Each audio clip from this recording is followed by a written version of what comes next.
Moi c'est bon, je suis prêt. Ok. Ce projet-là, il s'appelle Noodle Opera, et en gros, il traite à la fois de robotique, de gestes et de nouilles soba.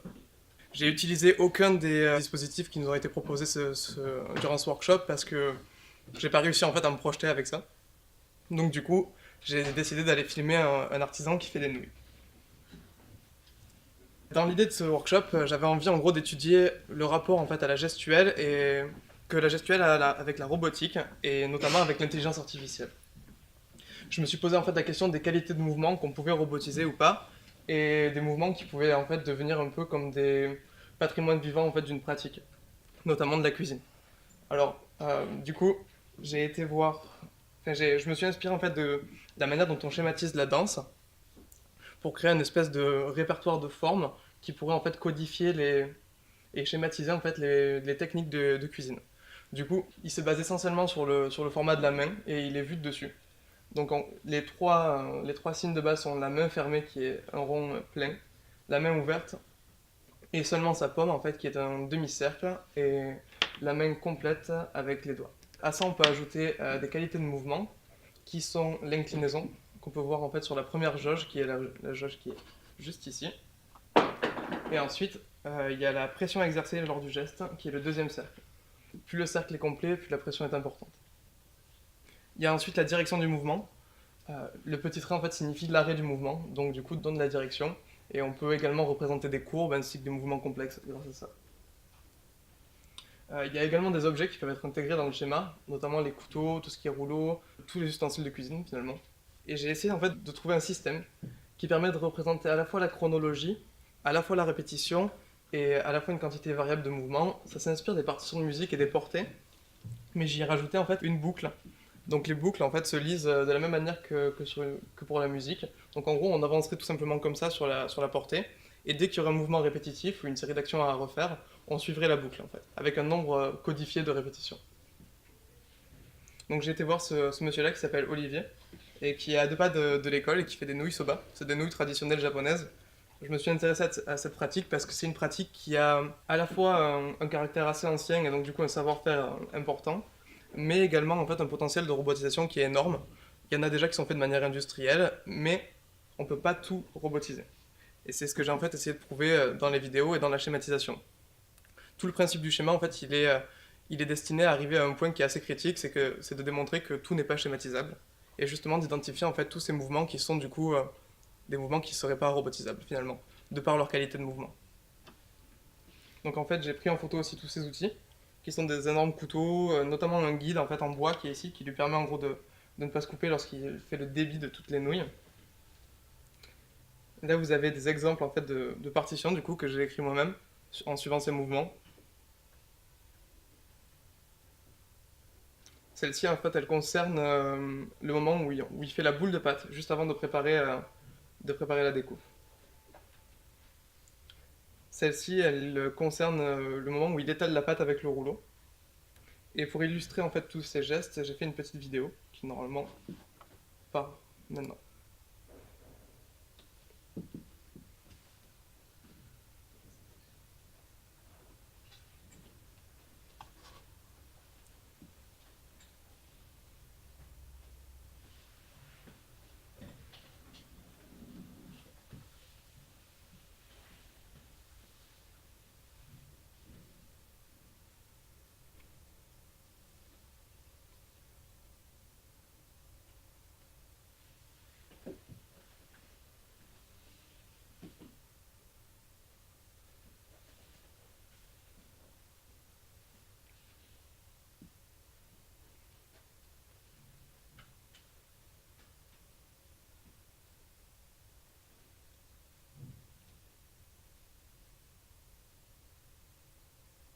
Donc du coup vous pouvez voir pendant la vidéo en fait la schématisation qui se fait au fur et à mesure des gestes. Donc par exemple ici il est en train de mélanger en fait tout ce qui est farine et eau pour créer la pâte. Et du coup en fait il utilise quasiment que 3 mouvements. Le mouvement où il mélange en fait au début et ensuite les mouvements de pression qui du coup sont schématisés ici. Il rassemble la pâte avec une main et en fait il la presse avec l'autre et ce mouvement il est répété au moins une vingtaine de fois voire une trentaine de fois pour arriver en fait à la consistance de la pâte. avec un ajout d'eau progressif en fait entre les différentes phases. L'idée c'était de pouvoir représenter les différents mouvements, et le dernier est le mouvement de pression.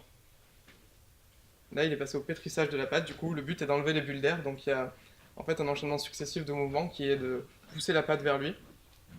Ensuite il la fait décaler sur un des deux côtés, et il la ramène vers lui. Je suis désolé pour la vitesse, c'était pas prévu que ça aille aussi vite.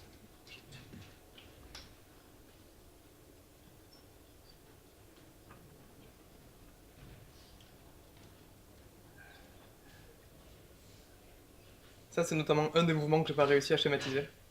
Le moment où en fait il fait tourner sa patte dans ses mains et la lève en fait, la fait quasiment léviter. C'est extrêmement dur à schématiser parce que tout dépend en fait du poids de la pâte, de la vitesse à laquelle elle tourne, de sa consistance, et c'est notamment en fait un retour de feedback en fait entre ce qu'il ressent, ce qu'il voit, le poids de la pâte, la matière qu'il a travaillé, ça dépend de la journée aussi, du taux d'humidité. Donc ça c'est vraiment une des qualités de mouvement qui n'est pas du tout robotisable. Et quelque chose de super intéressant aussi avec le rouleau, ça c'est quelque chose qui est très très dur à maîtriser. En fait, il étale la pâte en fait de manière non régulière avec le rouleau. Il corrige en fait les endroits d'épaisseur en déplaçant ses mains sur le rouleau au fur et à mesure.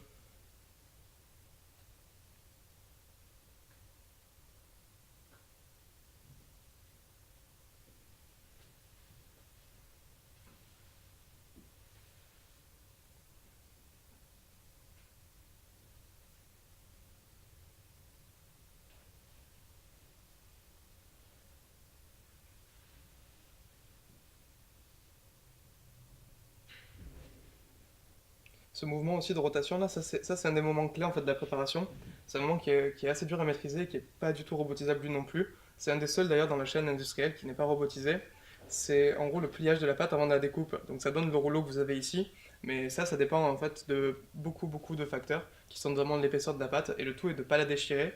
Et en fait ils n'ont rien trouvé de mieux que la main humaine en fait pour réussir à exécuter ce mouvement. Donc là ici je voulais représenter de manière schématique en fait, avec le couteau qui du coup est indiqué et les mouvements. Et ça c'est le dernier plan, juste parce qu'il est cool.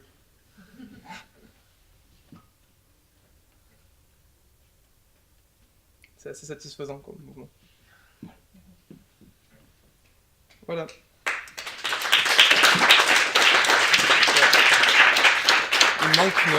Il me manque une petite partie que j'ai pas eu le temps de réaliser. Je voulais vraiment identifier clairement les mouvements qui n'étaient pas robotisables et du coup lister ce qu'ils faisaient en fait qui n'était pas robotisable. Et je voulais conclure en fait par un point qui est assez important selon moi, c'est que il y a une boucle de feedback qui s'opère et qui est du coup en fait dépendante du goût notamment. Et en fait c'est un des feedbacks qui est le plus important et le plus fort. Et il n'y a aucun robot encore qui est capable de goûter pour ajuster sa préparation. Et c'est ce qui fait que notamment la cuisine en fait reste un des milieux qui n'est pas robotisable. Voilà. Merci beaucoup. Est-ce que vous avez des questions? T'imagines cette notation plus sur un but de description, ou t'imagines que ça serait utile pour apprendre? Non, elle n'est pas du tout dans un but d'apprentissage en fait. C'était vraiment plus de la description, et c'est vraiment plus dans un but d'identification en fait des mouvements qui sont non schématisables. C'est presque plus un exercice en fait que vraiment qu'une application concrète.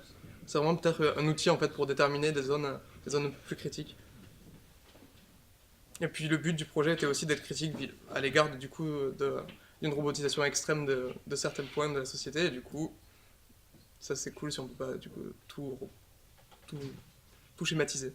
Parce que si on arrivait à tout schématiser, du coup ça voudrait dire que on arriverait à tout robotiser. Enfin c'est une extrapolation énorme. Moi j'aurais une remarque, enfin une sorte de question. Mais déjà on voit qu'en chirurgie on arrive à des robots qui arrivent à coudre, enfin le cassis, le docteur et le chirurgien, du coup avec une forme d'assistance. Est-ce qu'on est à la limite de la robotique, enfin du robot dans son autonomie, et par rapport à toi, est-ce que tu penses que c'est peut-être pas cette frontière qu'on arrivait à robotiser par exemple les rues? Il y a un enjeu qui est assez différent aussi avec la chirurgie, c'est le côté éthique. C'est qu'en fait, personne n'a encore assez confiance pour laisser une tâche tout automatique en fait, dans la chirurgie à un robot. Et les cerveaux, du coup, en fait, sont tous quasiment légèrement différents. Ils sont organisés de la même structure, mais du coup, tous ont un taux de variation qui est genre de l'ordre d'une vingtaine de pourcents en fait, pour chaque cerveau. Ce qui fait que du coup, la vitesse d'adaptation serait trop lente en fait. je sais pas si je réponds précisément à la question, mais... Et là, le schéma, en fait, c'est un mode de représentation qui se ramène plus au code et la programmation, mais si on prend le principe de l'IA, c'est pas vraiment la programmation de base, c'est plutôt un système d'apprentissage, et maintenant il y a des machines qui sont capables d'apprendre en étudiant, je sais pas, par des capteurs sur du mapping, les mouvements de la main. Ouais, je sais pas si tu veux parler du deep learning ou pas. Ouais, de cette manière-là, on pourrait l'appliquer au geste. Mais du coup, je me suis un petit peu renseigné sur ça, je suis pas du tout un expert, mais en revanche, je me suis renseigné sur la quantité de feedback qu'il fallait en fait à une machine pour pouvoir apprendre. Ah oui, c'était justement. Ouais, et là justement, en fait, il demande en fait un nombre de feedback assez important pour être de plus en plus précis. Et ce que fait le corps humain en fait est assez balèze, c'est que le nombre de feedback qui est envoyé sur un temps réduit est assez énorme. Et du coup, c'est ce qui fait que tu arrives à être aussi précis, aussi vite en fait. Enfin, l'entraînement aide beaucoup aussi du coup. Du coup, dans ce cas-là. c'est un entraînement par rapport à ces feedbacks Ouais. énorme. Là, on pourrait l'imaginer, en fin de compte, si on imagine qu'il y a une sorte de base de données, de captation de gens qui font des nulles sur des années pour avoir Ouais, bien une sûr. machine qui serait capable de faire. Il y a un combo, mais tu vois, il y aurait un taux d'échec qui serait plus gros que la main. Et il y a aussi un truc qui est super intéressant, c'est le combo œil, feeling de la main et expérience, ressenti de l'extérieur, qui en fait est assez dur à reproduire. Moi, je trouve que c'est ça que tu devrais pousser. Je ne suis pas du tout scientifique, donc la finalité de ton projet, je n'ai pas tout compris en termes de robotisation. Mais je trouve que ce que tu mets en place comme interrogation sur des modes d'écriture, et tu l'as poussé jusqu'à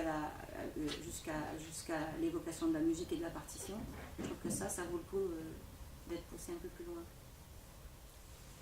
Je sais pas si je réponds, mais Voilà.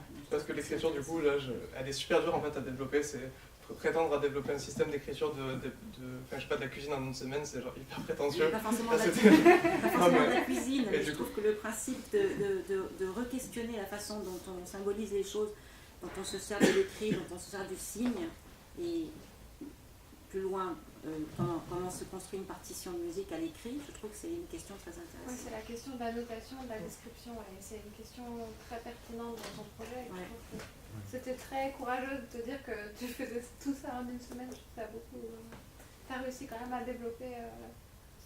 L'idée, tu l'as eu rapidement, mais tu as réussi quand même à développer un système assez solide, c'est beaucoup de travail. Donc merci beaucoup. Et Joël, je te laisse la parole. Je sais que tu as envie de dire quelque chose. Moi, en fait, ça m'a évoqué, mais je ne te l'ai pas dit toute la semaine, parce que je pensais que c'est... Je savais pas, quoi. Ça m'a évoqué certaines des pages du livre de Matthew Crawford qui s'appelle L'éloge du carburateur, mais peut-être tu le connais. Ouais. Et dans lequel, lui, il insiste, me semble-t-il, sur deux choses, qui est, par exemple, pour faire des nouilles comme ça, si moi j'essaye, il va me falloir plus qu'une semaine pour apprendre à les faire, quoi. Ouais, bien sûr. Et donc, il y a une expérience chez ce monsieur, et peut-être qu'il va dépendre aussi, que tu l'as un peu évoqué, la nature de la pâte à un instant donné, et le geste n'est pas le même selon la farine, la pâte, etc. Et Matthew Crawford insiste dans ce contexte-là sur la possibilité, qui me semble-t-il rejoint ta préoccupation d'écrire, la capacité de mettre en place un mode d'emploi ou pas. Et il dit en gros, dès qu'on est capable, si je me souviens bien, de mettre en place un mode d'emploi, alors l'affaire est faite et ce sera robotisé. Ouais, Mais par contre, il y a certains cas où ça résiste à tout mode d'emploi et ça va être lié à une longue expérience et une capacité d'appréciation à l'instant donné. Et là, par contre, ça va devenir beaucoup plus difficile. Et il me semble que tu viens sur une démarche qui est assez proche de celle-là, mais complètement différente parce que ce qui serait l'équivalent du mode d'emploi, c'est la capacité à écrire dans le langage qui se développe. Mais on revient à la question du départ, c'est-à-dire qu'il était dans un dispositif d'écriture de description et pas d'apprentissage. Donc c'est un peu c'est un peu de nouveau la question, apprentissage, deep learning et description, et où est la description et où est l'apprentissage, entre cette espèce de distinction à faire. On pourrait discuter. Oui, mais c'est une longue discussion, à mon avis, on ne va pas réussir à la faire dans Mais c'est intéressant, hein, c'est super intéressant. Le temps a été coulé. Merci beaucoup Quentin, c'était très bien.